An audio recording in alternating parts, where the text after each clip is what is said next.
Shalom, shalom. Welcome back to another episode of The Set Apart Man. You know, in today's video, I want to show you a little bit of behind the scenes of growing your own food as a set apart man, learning how to grow your own food.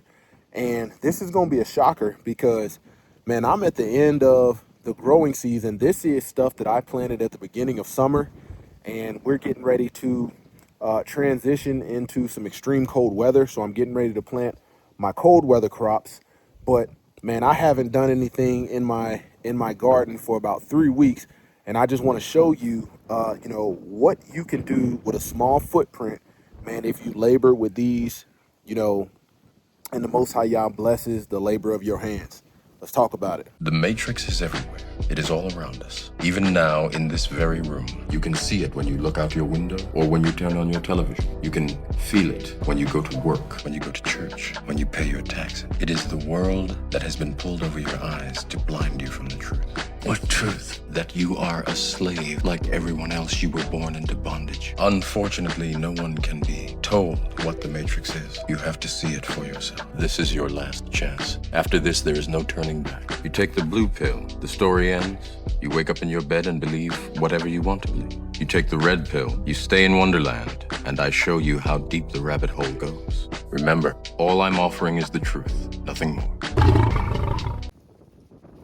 All praise to the Most High Yah Shalom. Thank you for tuning in to another righteous spirit, Ruach-filled episode of The Set Apart Man. Once again, I'm back at it in them trenches, handling that kingdom business.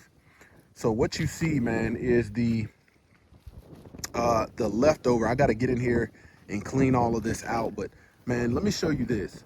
What you're looking at, I grew so much tomatoes this year that I couldn't even eat them all. I couldn't even give them all away. You know, people was like, man, we're good on tomatoes. And this is an indeterminate vining cherry tomatoes. And it's got a couple mix of hybrids in there. But let me show you how much food we grew. Look at this. This is at the end of the season. And I have invited people that I know, and I've given out 5-pound bags. Like, I can pick 5 pounds off of this, and 2-3 days later, it's ready to go. But I invited people to come, man, bring your children, come get as much tomatoes and stuff that you want, because you see I got an abundance of them. This right here could easily, all these tomatoes, if we were eating tomatoes every other day, the way this thing has been fruiting, and this is only about eight or 9 tomato plants. Look at all the fruit that's still red on it. Let me show you one. I can find one right here. Look at that right there, okay? Straight from the garden. Let me turn the camera around so you see what I got right here. Straight from the garden, and I can, sweet as can be. Let me give me a couple snacks while I'm out here. I'm gonna try that right there. Sweet. Growing your own food. So you got to think, man. Non-GMO, all organic. Check this out. Let me show you this one right here. This is a bigger one, okay? And I'll wipe it off. And we'll get some of them tomatoes. Check this out right here.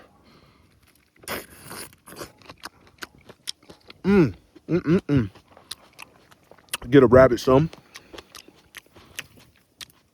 This is the importance of growing your own food right here. Oh, that's juicy. Oh, that is juicy.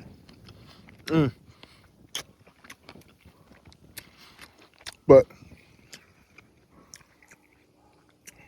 just wanted to give you an example of what you can do with the labor of your hands. I tell you, man, I pruned this thing a couple times, and it's growing like this on both sides of the trellis. It's growing like this on both sides of the trellis. Here is a variety of pepper, sweet peppers, bell peppers. Let me get this one off. No, that one's a little. But you can see some of this stuff has withered because it's been sitting out here. But I'm getting it, collecting it all. Get this one off. Nice little bell pepper.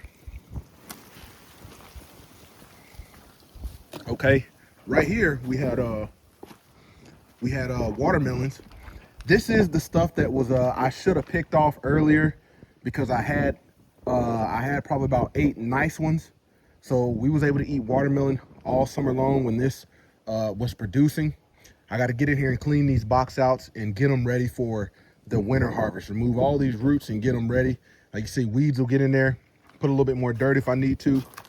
Right here was tomatoes, and these things grew so thick. They, even at the end of the season, once we got the cold front, man, they continue to keep producing. And what I'm doing now is harvesting. You see, I got a whole bucket. Let me show you this bucket right here. Look at this bucket, full of stuff that's still good. And you see, I got these green tomatoes right here, and I'm gonna make some. You know, if my family's never had fried green tomatoes, man, I'm gonna get in here and make some fried green tomatoes and make it jump. So they'll get to try that. Let me pull this off. Look at it. It's just down here, and it's so much fruit. Let me get over here and see what we got on this one. Oh, look at that. That's heavy. See if we got any nice ones we can use for these fried green tomatoes. Nice one right there. Nice, man. Nice. So we're gonna cook these up, these green tomatoes. Eat real good. If you've never had them. And you see some of them, man. Let me show you right there. The bugs in that red one right there. The bugs make a hole in there. You don't want to eat those. But it's all organic grown. Like this one right here, sitting on the soil, but the bugs made little holes and got in there. But man, we're gonna get these green tomatoes off, because I'm gonna show my family, you know, if my wife ain't never had no fried green tomatoes, I'm gonna show her how this thing gets done.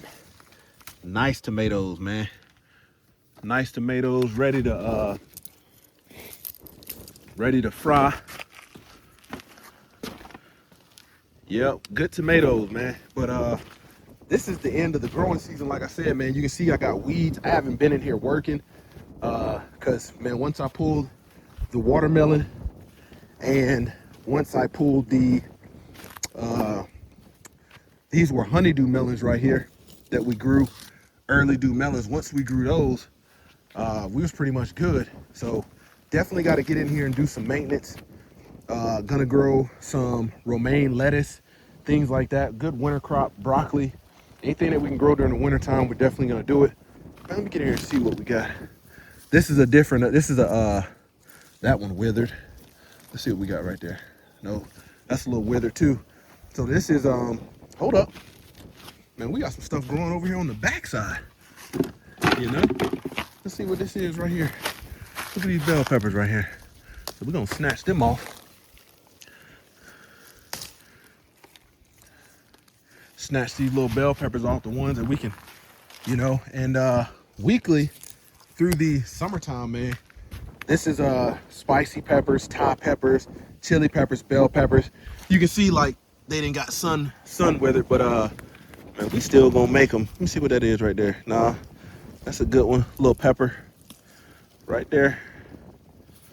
And yeah, man, we'll take that and put that in some dishes. But matter of fact, now that I see all these, I was like, man, I was walking by the chicken coop. I said, man, let me go check out the garden there and see what we got going. You never know. But man, I probably got a good half a day's worth of work in here, weeding, getting all this stuff.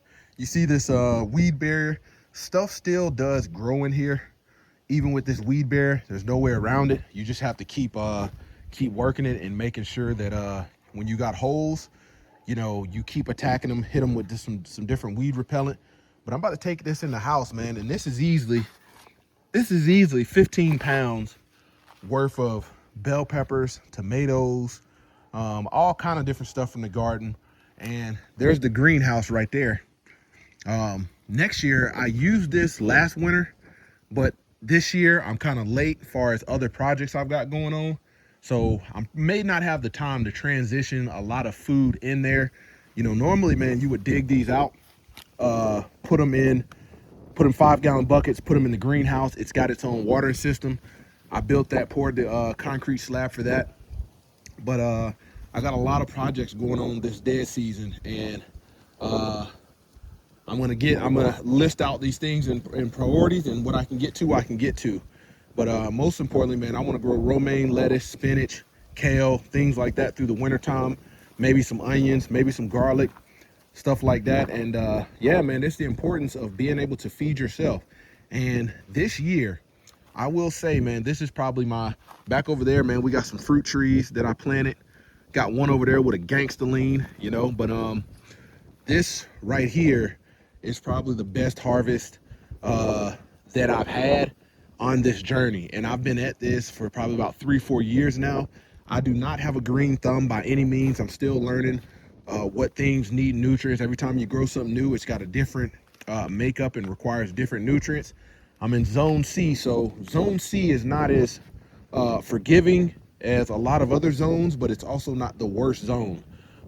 You know, this is not like a Florida type zone where we can grow stuff, the same stuff year round. You have to transition your crop, but I tell you, it's well worth it, man. When you see this abundance of stuff right here, and I'm about to go in here and make a meal out of these green tomatoes, and my family finna be eating good, and they gonna be like, man, they ain't never had this before, you know? So, man, let me show you this right here as I walk out.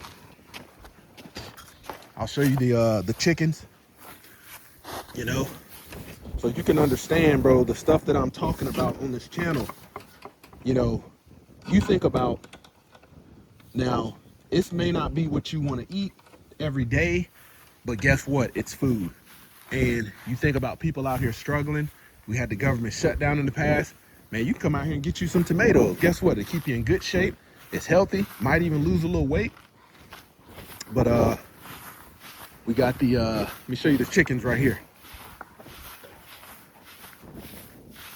Got the chickens in there, man, for eggs. And I've got like 14, man, and they'll drop.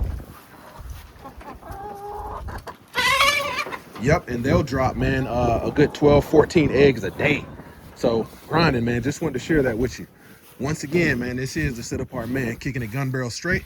Until next time, stay set apart, stay disciplined, stay in the word of Yah. Wow.